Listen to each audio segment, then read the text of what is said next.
Maybe just first, would you just like to give them a warm welcome?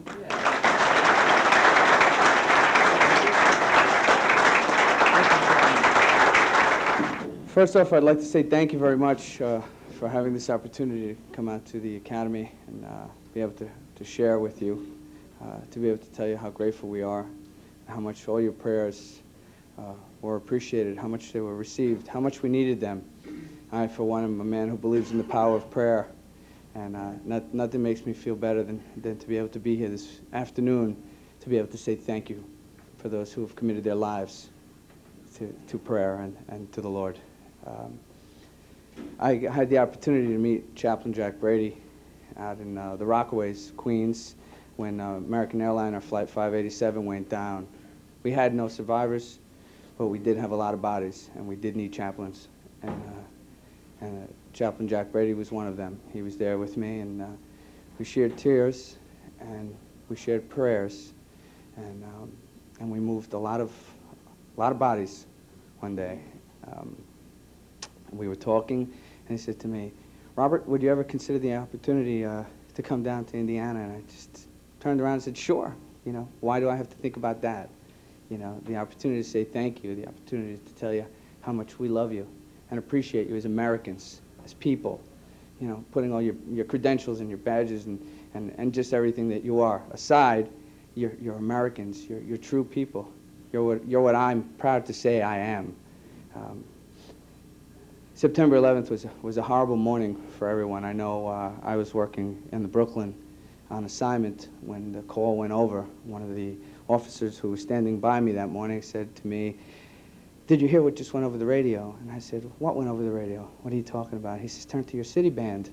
So I turned to my city band radio, and he says, "It was a plane went into one of the towers." And I said, "What towers?" He goes, "The Twin Towers, of course." I said, "Come on, cut it out. It's a little too early for that. You know, it's, I believe it was a little before 8 in the morning when this all began, and I was in no mood, at least at that hour. I hadn't had my coffee just yet." And he said, "No, seriously." I said, "Well, what kind of small plane was it?" You know, we have a couple of local airports in the area, Newark Airport being the closest to the towers. And I thought perhaps it could have been a pilot having a seizure or heart attack. You know, have you ever seen Airport 1975 where the pilot veers off and crashes into a jetliner? I imagined that could have been a possibility. And he said, "No, it was a commercial airliner." And I said, "Well, what?" You know, and my hair stood on the back of my neck, I remember it. And I said, what kind of an airliner? He said, "Oh, a 747. And then, right then and there, I just felt my blood pressure drop. You know, you feel like fainting when you think of a possibility like that, because you know how many people enter the Twin Towers on a Tuesday morning, on a business day, when everybody's rushing to get to work because finances have to be taken care of. The World Trade Center is famous for that. We have the stock exchange down there, and we have a lot of financial trades that take place in downtown Manhattan. So as you can imagine, people want to rush to start working on money. I was just appalled at the thought of that. I still didn't believe him. He said, "Well, why don't you just look up into the sky?" And I looked up into the sky from where I was, and the Twin Towers are so tall that you can actually see them from just anywhere. The vantage point they're just so tremendous. They tower over our city, and there was this big plume, a big black plume of smoke, which just overtook New York City. I mean, for miles and miles and miles, as you well saw on your television sets. It was bigger than that. It was tremendous. And then I knew it was real. Then I knew that it was really happening. I knew that an accident had happened. We headed back, or I should say me and my partner, we headed back to our command to find out what the story was and what was going on, to figure out what it was we were going to do next. We arrived to my battalion to find everybody running around trying to get supplies together, figuring out what it was we were going to be using and what we were going to utilize down at the Trade Center for such a mass incident, mass casualty incident, the MCI, which we all fear. And then a couple of minutes later, another jetliner crashed into the other tower. And I heard another jetliner just crashed into the towers, and I was like, "What are you talking about? What is going on here? I don't believe this. I don't believe this." And I had to see the television and the media were just phenomenal as far as being able to broadcast this to everybody and let everybody know immediately that that there was something wrong. And when that second plane went through the tower, I knew what was going on. I knew that we were under attack. I knew that somebody who hated us very seriously was planning something and working on something, and I could only ask myself, what's next? What's next? And everybody started massing equipment together, and I said, hey, you know, let's get it together, let's get going, let's figure out how we're going to deploy, what we're going to do. Washington, a couple of minutes later, and then Pennsylvania happened, where the jetliner went down. I thought to myself, we're at war, we're under attack. Somebody's infiltrated our borders, and they're trying to destroy us. Today might be it. I thought, if I'm going to go, okay, I'll do it, because I love my city and I love my job. I love the people I serve, and I love my community, and I'm confident that we could work together, my battalion and I. So I ran to my locker and I put my bulletproof vest on, because we're all issued one, and I ran back out. And as I was running through the offices, I remember, let me stop and let me get in touch with my wife. Let me just quickly call my wife, because everybody else was doing that, and I think it's because we realized that we weren't going home. We were going to do whatever it took to try and get some correction on this. And I ran in and I picked up the phone. I dialed my wife at work, and she was crying on the other end, and she says, Rob, are you okay? Are you okay? I said, honey, I'm fine. I'm fine. And with the calmest voice, I told her, honey, do me a favor. Leave work today. Just go home. I have a 6-year-old. I told her, just go home and go pick him up. We live down in Suffolk County, and that's about 43 miles from Brooklyn. And so even if I wanted to go home, I don't think I would get there very quickly. But I knew she would be able to get to my son, because she's a lot closer. I thought if they could be secured, at least I could be calm in my heart. I can do what I have to do with a clear head. And I told her, honey, just go get Joey. He's my son, Joseph. Go get Joey and head to our boat, which is all the way out on the east end of the island, out in Shinnecock, if anybody knows Long Island. Have a beautiful little area out there, and I have a nice little boat. I told her, get out there and get the radio, get a little food together, put it, get on the boat, and just hang out, listen to the radio, and if things really get out of hand, do me a favor, just cut those lines and get out into the bay and just stay out there. At least I know that after everything settles down, if I'm still around, I'll be able to get to you. I'll know where you are. I'll commandeer a rowboat if I have to, but I'll get to you.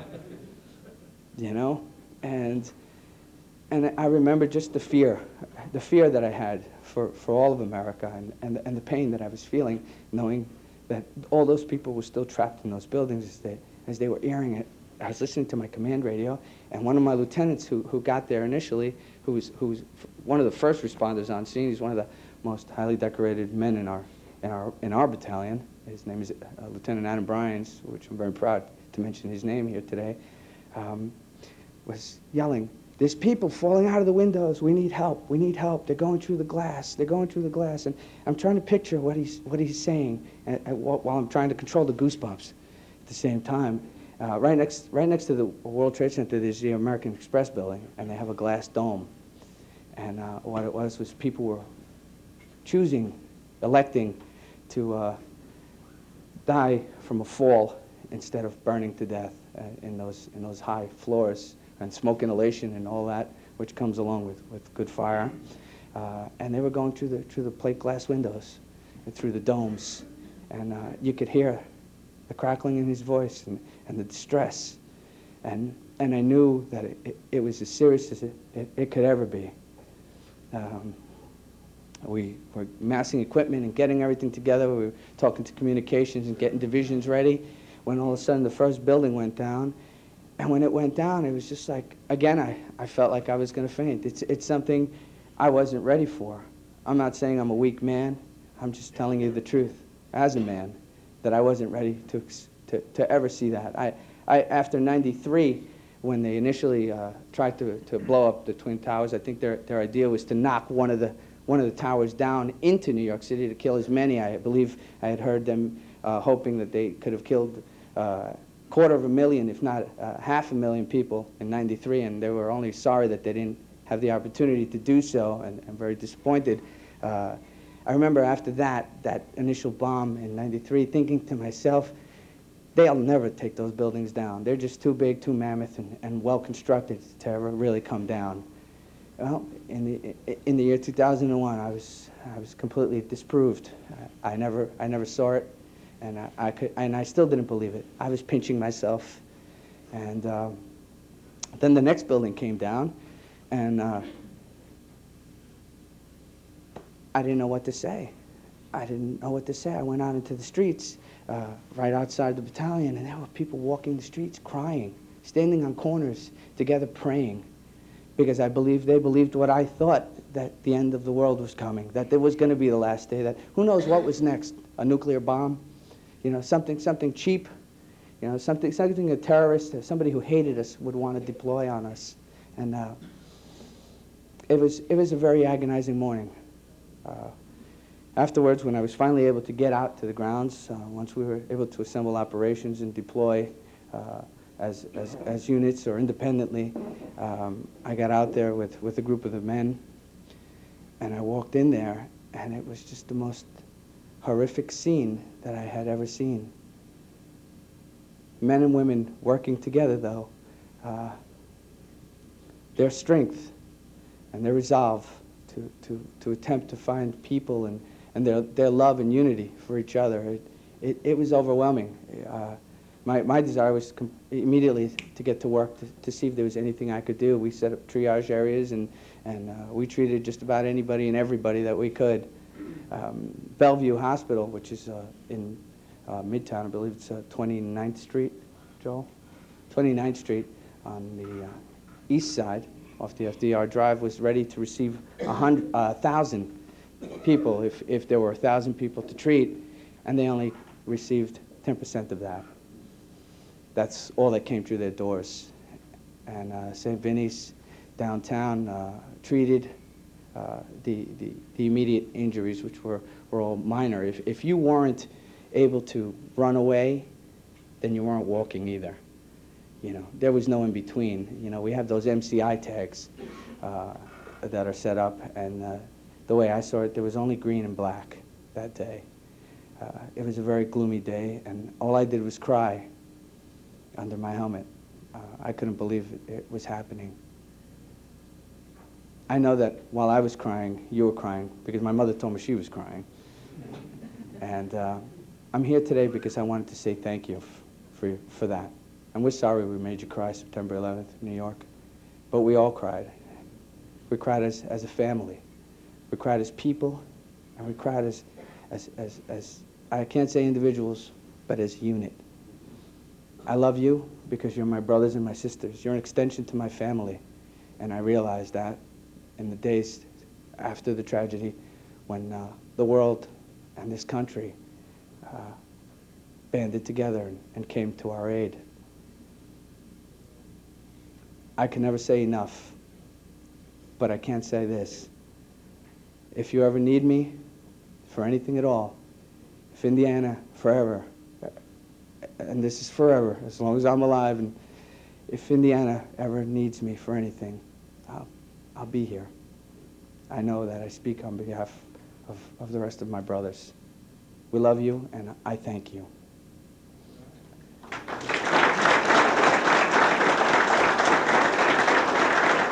At this time, I'd like to introduce to you a great paramedic out of my battalion.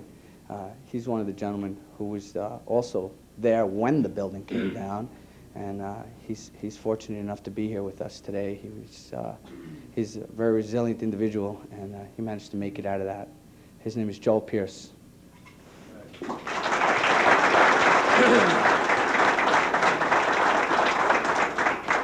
Good afternoon. Yeah, that was an interesting day. Just woke up, went to work. It was a beautiful day out. Headed down to my station. Got my ambulance. My partner and I jumped in and we took off. I was a technician for the day. My partner was driving. Had breakfast. Had my coffee.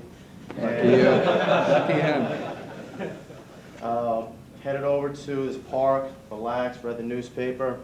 and we heard multiple units told to switch over to citywide frequency, and for a signal 1040. 1040, what's that? So I looked at my book, like, airplane incident, you know? You figured, okay, so we switched over. We heard at least 10 units from one battalion switching right over to the frequency from Battalion 31. And I said, this is interesting. I told my partner, head down to the waterfront. So we did, and there you had it. It was this huge plume of smoke coming out of the North Tower. I'm like, wow, that's a heck of an accident right there. We were there with some police officers who were watching this whole thing go over, and then I saw this object coming around low, and it was the second plane when it struck the South Tower. And I said, this cannot be happening. Just that sickening sound of the impact. And I said, no, that's no accident, and this is bad. So, Brooklyn North dispatcher called us up, and they said, you know where you're going, switch over to citywide. So we did so, headed over the Williamsburg Bridge. My partner and I shook hands, said, we're going to get out of this one alive today. And we sure did. Oh, thank God. Got down there, we set up shop by the southwestern corner of the Trade Center complex. And we were, had everything set up. I'm sure if anybody knows the area, the West Side Highway and Liberty Street, is that's the corner of it all. I was telling this one captain, we're a little too close. I mean, debris was still falling off. Not only debris, but people too. They were jumping. And it was a difficult sight to watch. So the captain agreed, let's get around the corner with a bunch of our ambulances, a little more protected. And at that time, the chief department for EMS, Chief McCracken, showed up with his entourage, and I was about to approach him, but I spoke to another chief who I knew, and told him I was going to head over and get the other ambulances off the West Side Highway, tell them to bring them around the corner. That's when I heard that sound, and it sounded like a third airplane coming in. But in fact, it was the South Tower collapsing, and we started running, and when we did, we took refuge behind one of the buildings nearby, except the entire lobby area of this one building was like glass encased, so it's not much protection you're going to get.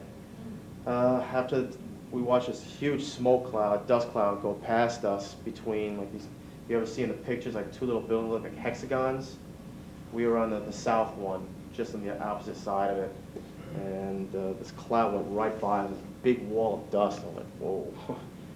Hit the building right across the street, came right back up at us, and unfortunately, I'm sure these gentlemen know that Chief McCracken's hands are quite large. They're like twice the size of mine, and I unfortunately had to be holding one of his hands. We were there, and they squeezed the heck out of me.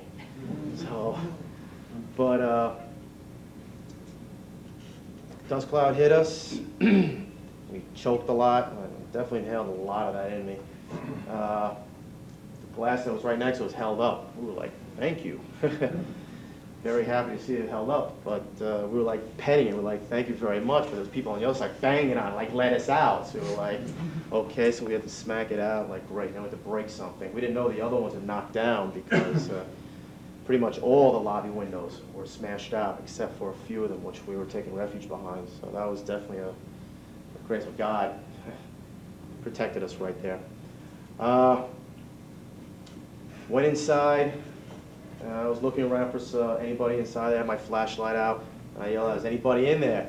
I heard this one guy's voice go, "Yeah." I was like, "Well, can you see me?" Like, "No." "Can you see the light?" "Yeah." "Well, walk into the light." Which I realized that was a dumb thing to say. Walk into the light. You know, there's nothing you want to really hear. Walk to the light. So he found me. I got him out of there. Then I walked out to the other side of the lobby.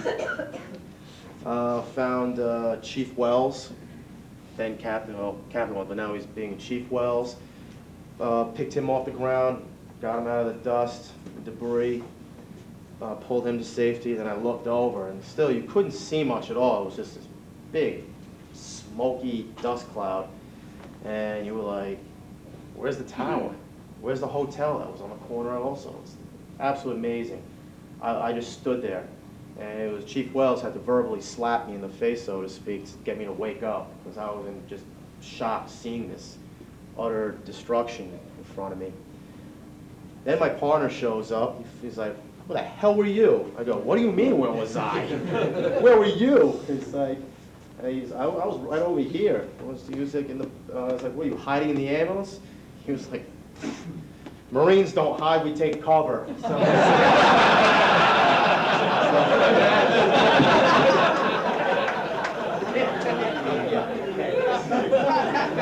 he was like, "Mom, we're getting out of here. There's a general evacuation. Everybody's bugging out of here." So we ran over to what was our ambulance was covered in debris and dust and wouldn't start because it was running at the time. Sucked up all that dust into the carburetors and just completely died out on us. So being I'm also a hazmat paramedic, I grabbed my air bottle out of the back compartment. He grabbed his, we grabbed our face masks, and we said, "All right, let's get going." And an ambulance comes racing up, and they're like, "Jump in." Like, there's no room. "No, we'll make room." So that there must be like 10 people in the back of an ambulance. We're like, "All right, we're in." I was like, "Can we close the doors first?" Yeah, his doors are flapping in the breeze, and we're just racing down the way. We made it down to the southern part of Manhattan, which is referred to as Battery Park, where we regrouped. That's where I met Lieutenant Soto. He was down there. My partner started having chest pains. He had to go to the hospital. Now, I'm by myself, no partner, no ambulance, no equipment, just my air packet and my life. After standing around and pretty much doing nothing, we were just walking around, like, what's going on? I told him, "I'm going back up there." He's like, "No, you're not." I said, "Yes, I am. Sorry, Lieutenant, but I'm going back up there."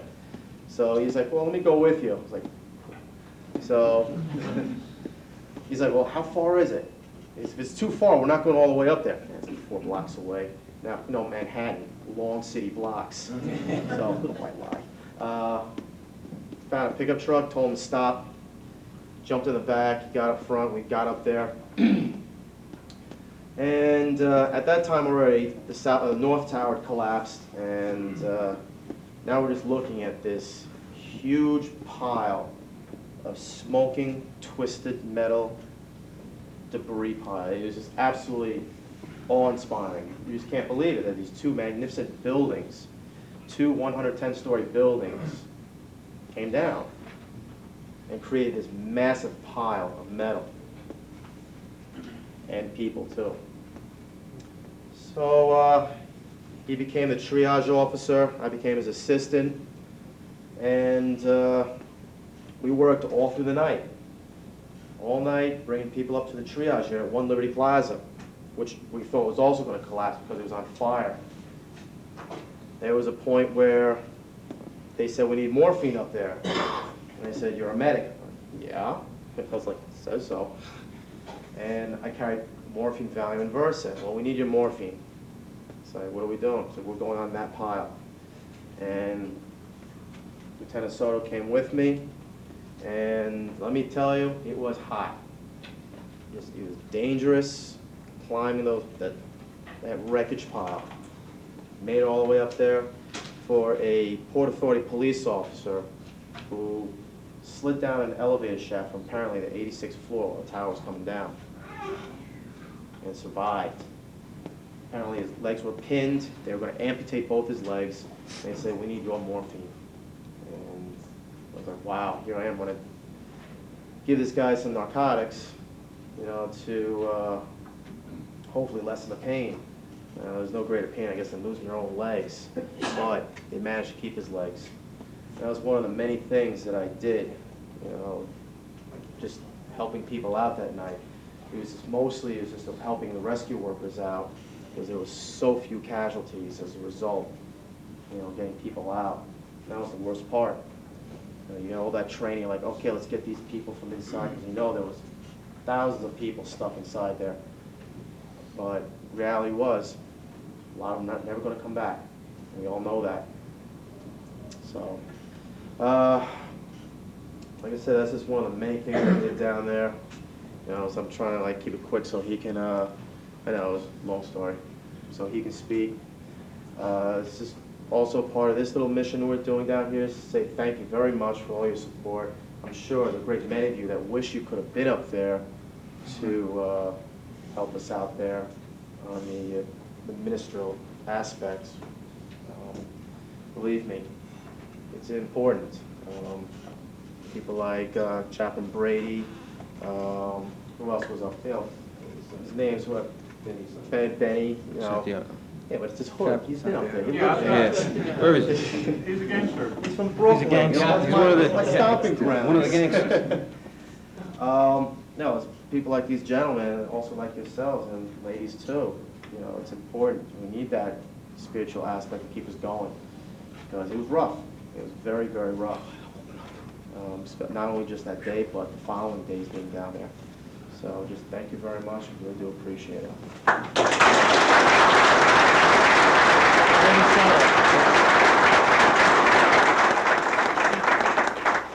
You know, there are a million stories that happen down there, some gruesome ones, and I'd rather not talk about that. I'd rather talk about some of the good stuff that happened down there. I was down there with my wife, who also works for the New York City Fire Department. She's an EMT, such as just like Rob Portilla here. And I remember when we met up with Joel down there, we had just got into Manhattan as the last tower went down. And I remember as we landed, the one thing that was pretty, you know, unnerving was the silence. You could hear a pin drop. Imagine that. Hear a pin drop in New York City. Loudest city in the world, right? And you can hear a pin drop. I remember that. But anyway, we finally went up to the actual site. Just to give you some logistics, if any of you are from New York or know anything about New York, Liberty and Trinity Avenues, in that area there. And one of the first civilians that we were pulling out of, who was actually buried.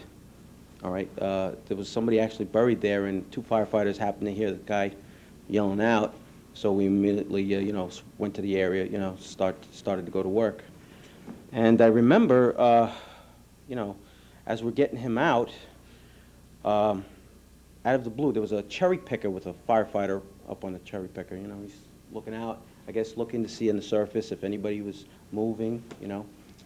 And I remember something fell on the firefighter, knocking him off the cherry picker and onto the ground. And not only did we have the patient we just removed from the rubble, now we had the downed firefighter. And at that same time, I remember feeling a rumble. And, you know, I didn't know what that was, but then all of a sudden we started seeing shards of glass and debris falling from everywhere. And then we heard a big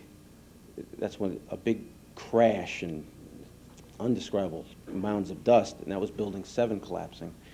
It was pandemonium. Everybody ran. Didn't know where you were going. You didn't know where it was coming from. You ran and dove under fire trucks. Joel dove under a fire truck, and I went running. I didn't know where my wife went. Turns out she was trampled, and couldn't find her. And but luckily, the good thing, she had a good partner. And I remember him yelling out in the dust there, saying, "Lieutenant Soto, I have your wife. I have her. She's okay." And that's what this job's all about, having good partners, as you know. And that was great. And then I went up to her and I hugged her and I said, "What were we thinking? You know, the two of us being down here at the same time.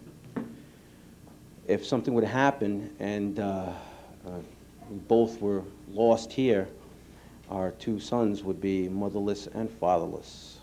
So I don't think it's a good idea that we both stay down here."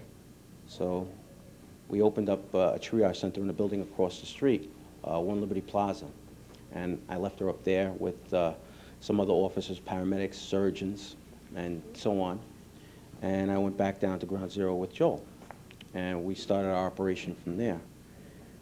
But I'll tell you, you know, with all the tragedy and the bad things that were going on, let me tell you, you couldn't get a lot of stuff. Obviously, there was no supplies. We were cut off if you can imagine the World Trade Center not being just those two buildings, it's a whole center, a square center with a bunch of buildings also. So everybody was cut off. There was no communication. It was chaos. And, well, you know, if you got something, you held on to it because you didn't know when you were going to get it again. For example, water. So we had water. And it was, you were hot, you were thirsty, you were working, and we were passing this water jug around. Everybody's taking a sip, you know, and, you know, it didn't matter if you're white, black, firefighter, paramedic, EMT, police officer, you know, civilian, Con Edison worker, a court officer, you know, take that water, you know, drink it, and, you know, and then we swapped spit, you know, and we became brothers. And each and every one of those guys down there will tell you one of the most important things when you were down there was looking to your right or your left and making sure the guy next to you was okay. You know, that's what it was all about. And, you know, and that's the definition of a true American, okay?